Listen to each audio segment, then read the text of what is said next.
बिस्मिल्लाहिर्रहमानिर्रहीम। अस्सलाम वालेकुम। आप देख रहे हैं बर्डनामा। आज की इस वीडियो में दो टॉपिक्स पे बात करूंगा। जो मेरी पुरानी वीडियो पे कमेंट में जो एक अबू बकर अकबर ने सवाल किया था, उनके सवाल के दो हिस्से हैं कि ऑफ सीज़न में बर्ड की केयर किस तरह करनी है और ब्रीडिंग सीज़न के लिए प्रिपेयर किस तरह करना है बर्ड को। तो अबू बकर, इस वीडियो में मैं आपका जो पहला पार्ट है सवाल का कि ऑफ सीज़न में परिंदों की केयर कैसे करनी है, उसका जवाब दूंगा।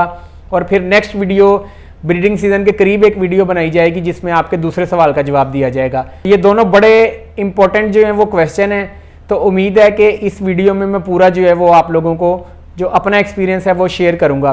तो पहले आते हैं अबू बकर के सवाल पे कि ऑफ सीज़न में बर्ड्स की केयर किस तरह करनी है।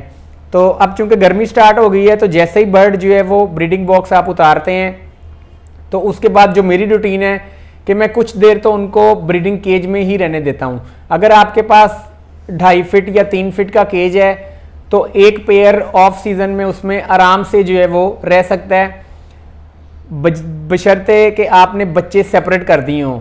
जब बच्चे आप सेपरेट कर दें तो 2.5 फीट के केज में या 3 फीट के केज में एक बर्ड जो है वो एक पेयर आसानी जो है वो रह सकता है। और अगर जिनके पास फ्लाइट्स हैं वो फिर ब्रीडिंग बॉक्स उतारने के 10 से 15 दिन के बाद जो बड़े पेयर्स हैं उनको फ्लाइट में शिफ्ट कर सकते हैं। तो नॉर्मली मोस्टली चूँकि लोगों ने घरे में बर्ड रखे हुए हैं, तो कम लोगों के पास इतनी स्पेस होती है फ्लाइट केज में कि वो इतने ज़्यादा बर्ड्स को जो है वो वहाँ शिफ्ट कर सकें। तो आप उसे ब्रीडिंग केज में ही रहने दें, बॉक्स उतार दें। अब ऑफ सीज़न की कुछ ऐसे प्रोटोकॉल्स हैं, कुछ SOPs हैं, कुछ रूटीन्स ऐसी हैं कि जो आपको बर्ड के लिए करनी लाजमी है ताकि वो बर्ड हेल्थी रहें। अब चूंकि मोस्टली लोगों के बर्ड रूम में चूंकि एक्सपेंसिव बर्ड हैं, सारे म्यूटेशंस सब ने रखी हुई हैं, तो कूलर तो मिनिमम हर बंदा अफोर्ड कर सकता है। तो कोशिश करें कि गर्मी में जो है वो कूलर लगा दें।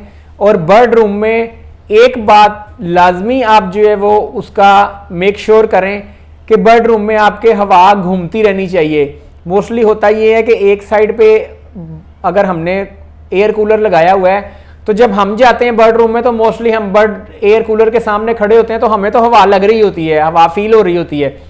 लेकिन कुछ पॉकेट्स ऐसी होती हैं साइड पे जहां एयर कूलर की हवा नहीं जा रही होती, तो वहां सफोकेशन हो जाती है। वहां बर्ड जो है वो फिर मोस्टली ये होता है कि सुबह देखा है बर्ड ठीक है तो शाम को जो है वो बर्ड एक्सपायर हुआ होता है, तो मोस्टली हार्ट अटैक हो जाता है। तो बर्ड रूम में आपके हवा सर्कुलेट होनी चाहिए और जिस साइड पे कूलर लगा है उसके ऑपोजिट साइड पे जो है वो एग्जॉस्ट फैन लाजमी लगा होना चाहिए। और कोशिश करें, बहुत लोग इस तरह करते हैं कि एयर कूलर को बर्ड रूम के अंदर ही रख लेते हैं। एयर कूलर की जो एफिशिएंसी है वो जब तक एयर कूलर बाहर से फ्रेश एयर नहीं लेगा वो अपनी फुल एफिशिएंसी पे काम नहीं करेगा। जब आप बर्ड रूम के अंदर लगा देंगे तो वो बर्ड रूम वाली हवा ही दोबारा जो है वो सर्कुलेट करता रहेगा, जिससे ह्यूमिडिटी लेवल भी हाई होगा और अगर कोई बैक्टीरिया जो है वो जनरेट हो रहा है तो उसकी स्पीड भी ज़्यादा हो जाएगी।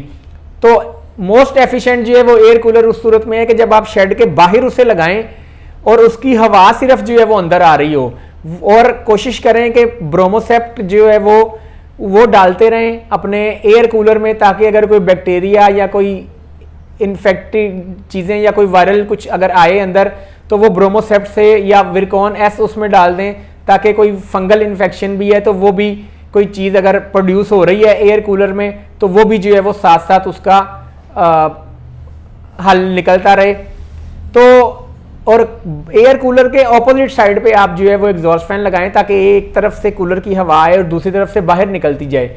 और जैसे मैंने पहले भी कहा कि एयर पॉकेट्स नहीं बननी चाहिए आपके बर्ड रूम में, हवा हर तरफ सर्कुलेट करनी चाहिए। उसके लिए बेशक आप जो है वो ब्रैकेट फैंस लगा लें मुख्तलिफ कॉर्नर्स में ताकि हवा जो है वो सर्कुलेट होती रहे। उसके अलावा बर्ड रूम का आपका टेम्परेचर जो है वो 35 तक, अगर मोस्टली ये होता है कि 35 टेम्परेचर है तो बर्ड जो है वो हैप्पी रहते हैं उसमें, अनलेस कि वो ब्रीडिंग पे नहीं है। उससे ज़्यादा जब टेम्परेचर होना शुरू होता है तो बर्ड को हार्ट अटैक होने का खदशा होता है। और गर्मियों में मेक श्योर ये चीज़ करें कि बर्ड को दिन के टाइम में, दोपहर के टाइम में जब टेम्परेचर हाई होते हैं तो ज़्यादा उनको ना पकड़ें, ना उनको डिस्टर्ब करें, क्योंकि जब वो ज़्यादा फड़फड़ाते हैं, उड़ते हैं, तो वो उनसे भी जो है वो उनकी हार्ट बीट जो है वो बढ़ती है और हार्ट अटैक होने का खदशा होता है। तो कोशिश करें सुबह अर्ली मॉर्निंग में भी आप बर्ड रूम विजिट करें तो उस टाइम शावर कर सकते हैं या इवनिंग में शावर कर सकते हैं। बिल्कुल दोपहर के टाइम शावर ना करें और बर्ड को ज़्यादा तंग भी ना करें।